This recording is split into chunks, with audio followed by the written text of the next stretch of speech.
This is so unbelievable, guys. I just had my morning workout. It's like 2 p.m. now. I haven't had breakfast, nothing yet. But here I am doing this video because I know certainly once I take my bath, I'll keep on postponing this video. I'll be very lazy. Back in it, baby, just stay in the town. I'm on the edge, I ain't coming down. I get too high, I'm afraid of it. So I am just done with this 40-minute metabolic work. That's what I did today, like to get the heart rate up. Guys, but honestly, that workout was so challenging because, oh my goodness! But sometimes, like, I really believe, like, once you push yourself, there are some things that we can do, like our mind can do. Sometimes we just limit ourselves and look at it to be difficult. But once you set yourself to do it, you just find like, because I asked myself, like, it's been long, like, can I do it again? Like, how my body will react. But I did it today and I was so proud of myself. I'm so happy. So I was done with that. That video will be uploaded on my workout channel. So if you're interested in your fitness journey, you're welcome to join me there, okay? And let's burn some calories out. Let's get that body that we want, okay? Feel good about ourselves, feel happy, raise our self-esteem up. If you think that is what you need, okay, the link will be in my description box. Make sure to click and join the family.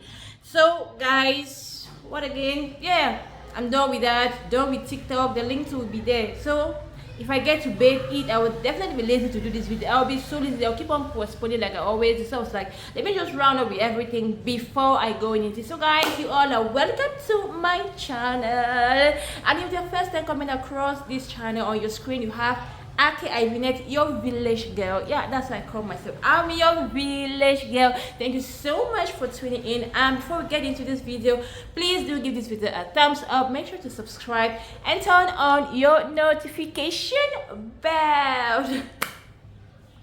So guys, in today's video, I'm going to be sharing like the worst day ever in my life. Like, I had a very terrible experiences traveling with myself, because if it was just me, let me say, I could be able to deal with it, but with a toddler, guys, it made it so difficult. So let's not waste too much time. Let me just go ahead and share this story. So what happened was, it was like on Sunday. That was like 4 days ago. So I left the village coming over to the city. So since from the village to the town, it's a little bit like further away from the village. So to come early and pay your ticket, probably you might miss your bus, something like that. So what I had to do was call my friend and pleaded with her to go book me a seat. So I sent her the money. So she went and did exactly the same thing, told me my ticket was ready. So when I came now to town, I got it from her. Guys, you cannot believe what happened. So when I got over to the agency, I discovered that seat, like two persons have, like a certain guy and I, we both had that seat. And I came and met him there, so I couldn't like tell him to get up, things like that. You can imagine. And I was with the baby.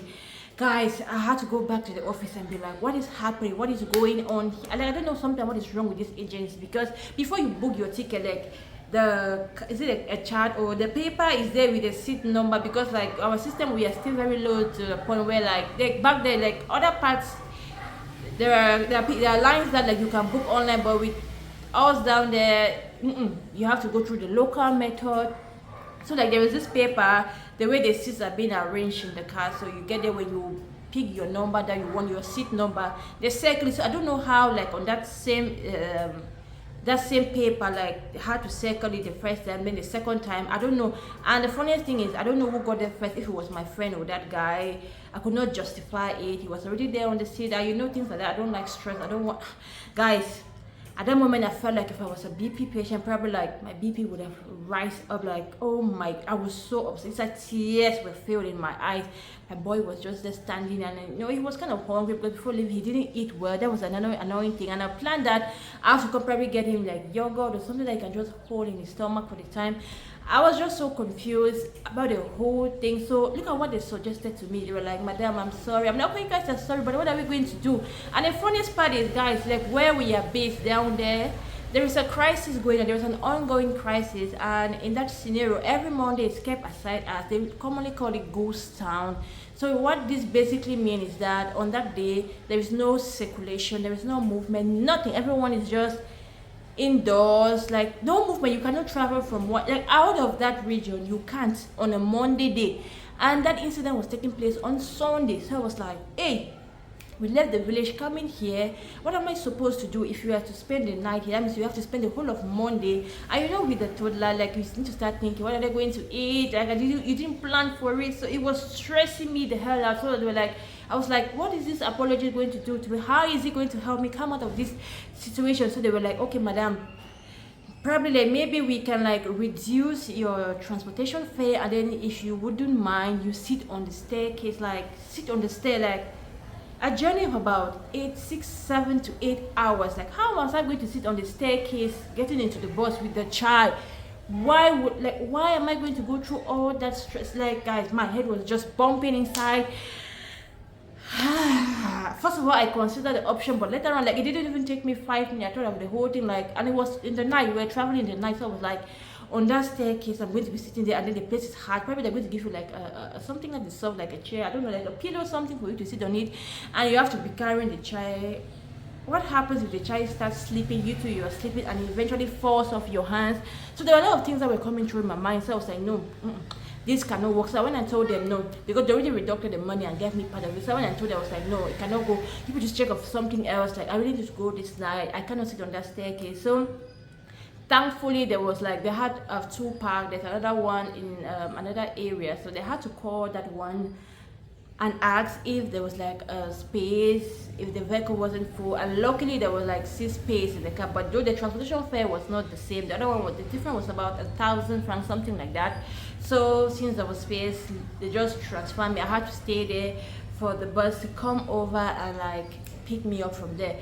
So we left the agency, and guys, we haven't even gone up to an hour, and there was another problem again, and this was the situation. So there was this guy in the car. So what, like, there is this conductor, you know, when the vehicle isn't full, they go around stopping on the way, picking on that passenger, and I'm very certain that money probably like go into their pocket because it's not being registered into the system. Like, they don't know who they pick on the way, the number of passengers that they've picked on the way. So like the conductor went around like those extra people that didn't paid, like didn't book their tickets at the office, things like that. So there was this particular guy in the car. So the conductor went and asked, like, can I get your ticket or your money? So the guy was like, he has paid through the cashier. I don't know, there's a particular name that they call them. So these people, they are the guys that are like involved in loading. Like when you bring your luggage to the park, they get to carry it, put it beneath the suit of the car. So the guy kept insisting that he gave the money to him. So they were like, no, that isn't clear. So the driver had to call back, and they were like, because he was describing the guy, so they were like, there is nobody like that at the park. And guys, that was a serious problem. This is the clip on the screen. I had to just like put it up, yeah.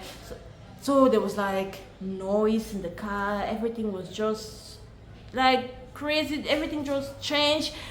That thing took us like an hour. We're just stranded up there because they were like, they're going to call the police. The police have to come up and check everybody's ticket, and if you haven't paid, you have to go in for. And that was another problem because the driver will have to do a lot of explanation for himself, like how do people even get into the vehicle, because there are other passengers. So the main problem was that he doesn't have money, and the driver was like, though everyone accepted that, like, that's his fault, like, it's not correct, because like sometimes you understand times are really hard, it's not really easy nowadays, things are becoming more and more difficult. So if you don't have the transportation fare, he would have walked up to him and be like, please, I want to go up, I want to travel, but this is what I have, please help me. Probably like in such situation, they can be like, sit on the stair, or if there are empty seats in the car, you would definitely sit on it. Like, that's just to avoid humiliation, embarrassment, things like that. So like the guy was giving his story, though it wasn't really clear, guys, because he said he's going to meet his auntie. So they called the auntie. Oh guys, I'm very sorry, like these are the consequences, like when you live beside the road, vehicles are passing, the noise pollution. But what can I do? So back to the story. This guy said he's going to see his auntie. So they said, okay, give your auntie's number. They call. So when they call, the number was not going through. And the funniest part of them all was that he was traveling, he had no luggage on him, like he was just with the clothes that he was having on his body. And they were like, how can you be traveling, like living a journey, like a journey of about 7-8 hours, that's different cities, and you don't have any, like no single bag on you, nothing, like everything was just looking suspicious and all the like. Guys, it was a very serious problem. And they were like, probably they would just pass and hand him over to the police, like those that are at the checkpoint. I'm going to like just drop him there. But you know, mothers, like we have the way God, I don't know. So mothers were just like, they are begging, like, because the guy said he's 17 years of age, excuse me, he doesn't have any ID card. Yeah, it's very okay. In my country, it's from 18 years old, where they issue ID cards to citizens.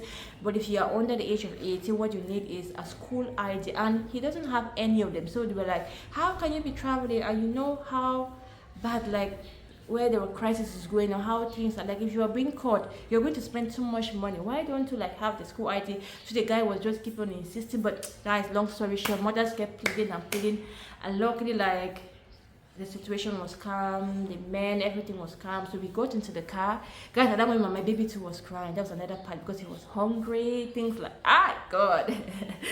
I was so stressed about that day. So we left, going over, and when I got finally to this town that I am, so when we are at the park, we arrived around let's say 3:30 a.m. in the morning, like that. So I arranged with the rider, the bike rider, and I gave him my price. I told him that I'm going to pay 3.5 from the agency to the house.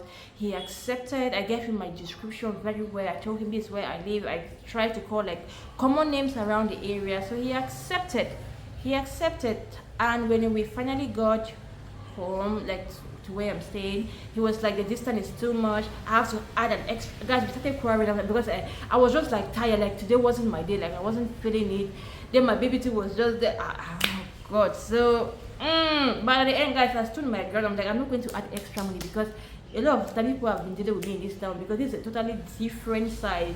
Like my country is like Cameroon is into two it's a bilingual country, French and English. So I come from the English side, but we are staying at the French zone. So a couple of times these people have dealt with me like, no, I'm not really good at speaking French. I'm not really fluent. I understand some. So most of the time, like we fall into the trap, they just start, and then to avoid problems, I just like pay. But that day I was like, after all the stress that I've been having from, I am not giving any extra money, because I said my thing clear, like this is where I'm going. So this is the money we arrange. You saw my luggage, everything you accept, and now you're telling me, guys, I refuse. So that was how my day was, like a very terrible, stressful. But thankfully to God, we arrived very safely. Everything was like, we thank God. We got home. I had to feed my baby that morning. We took our bath, slept for like 4 hours. So guys, that is it for this video. I'm sure probably you people must have like encounter a situation there. So if you've ever had the experiences, like for example, probably like you book an agency or you go to pay locally, and you discover at the end of the day when you guys are about to take off, like two of you have had the same seat. If you've had that kind of experience, please just comment down in the just place a comment in the comment section, okay, and just tell us how your experience was, things like that, because I would gladly like to know. So I'm going to be ending this video. Thank you so much for watching. I hope you really did enjoy this video, and if you do, guys, please do give this video a thumbs up. Make sure to subscribe and turn on your notification bell, and I'll definitely see you all in my next video.